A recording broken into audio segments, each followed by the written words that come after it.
ചായക്ക് സുഗിന ഉണ്ടാക്കാൻ ഒരു മോഹം. അപ്പോൾ അതുണ്ടാക്കാമെന്ന് വിചാരിച്ച് അതിന് ഞാൻ 1 കപ്പ് ചെറുപയർ എടുത്തിട്ടുണ്ട്. അത് കുക്കറിലിട്ട് നല്ലതുപോലെ വേവിച്ചെടുക്കാം. ചെറുപയർ നന്നായിട്ട് വെന്ത് വന്നിട്ടുണ്ട്.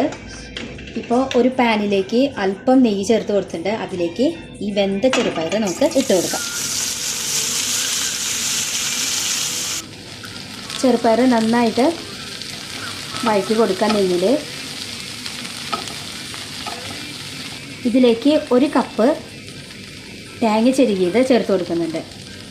അതും നന്നായിട്ട് വഴറ്റിയെടുക്കാം. ഇതിലേക്ക് ശർക്കര പാനിയാക്കിയത് ഒഴിച്ചു കൊടുക്കാം.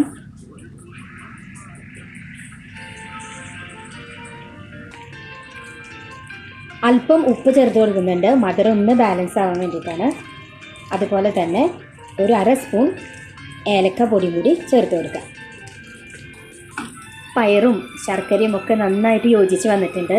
ഇത് നല്ല പോലെ കുറുകി വരണം. അതായത് നമുക്ക് ചെറിയ ബോളുകളാക്കിയിട്ട് ഇതെടുക്കണം. അപ്പം അങ്ങനെ ചെയ്തെടുക്കാം. ഇതുപോലെ ചെറിയ ചെറിയ ബോൾസ് ആക്കിയിട്ട് എടുക്കാം. ഞാനിവിടെ കുട്ടി കുട്ടിയായിട്ടാണ് എടുത്തിരിക്കുന്നത്. അപ്പം നിങ്ങൾക്ക് എത്ര വലിപ്പം വേണ്ടെങ്കിൽ അത്രയായിട്ട് ഇതിനെ എടുക്കാം. നമ്മൾ ഉരുളകളായിട്ട് വെച്ചില്ലേ പയർ, അത് ഈ ബാറ്ററിൽ വേണം മുക്കിയിട്ട് എണ്ണയിലേക്ക് ഇട്ട് വറുത്തെടുക്കാനായിട്ട്. അപ്പോൾ അതിനായിട്ട് നമുക്കൊരു ബാറ്ററി തയ്യാറാക്കി എടുക്കണം. ഇത് 1 കപ്പ് മൈദപ്പൊടിയാണ്. അതിലേക്ക് ആവശ്യത്തിന് വെള്ളം, 2 സ്പൂണ് പഞ്ചസാരയും, അതുപോലെ 1 നുള്ളു ഉപ്പ്, 1 നുള്ളു മഞ്ഞൾപ്പൊടി, ഇതെല്ലാം ചേർത്ത് ഇതുപോലെ പരുവാക്കണം. അതായത് ഇത്രയ്ക്ക് മാത്രമേ കൺസിസ്റ്റൻസി വരാൻ പാടുള്ളൂ. ഇത്രയ്ക്കായിട്ട് എടുക്കാം. ലൂസായി നല്ലപോലെ ലൂസായി പോകാൻ പാടില്ല.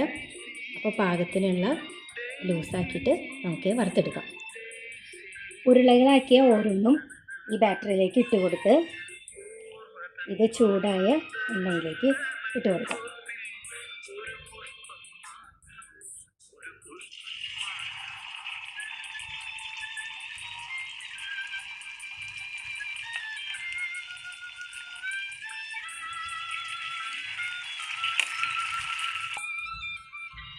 ഇനി ഇത് നല്ലപോലെ മുരിഞ്ഞ് വരുന്ന വരെ നമുക്ക് വെയിറ്റ് ചെയ്യാം.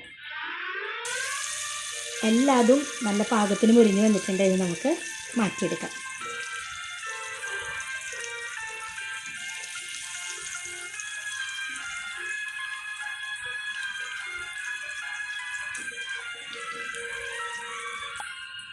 നമ്മുടെ സ്വാദിഷ്ടമായ സുഗിയൻ ഇവിടെ ശരിയായിട്ടുണ്ട്.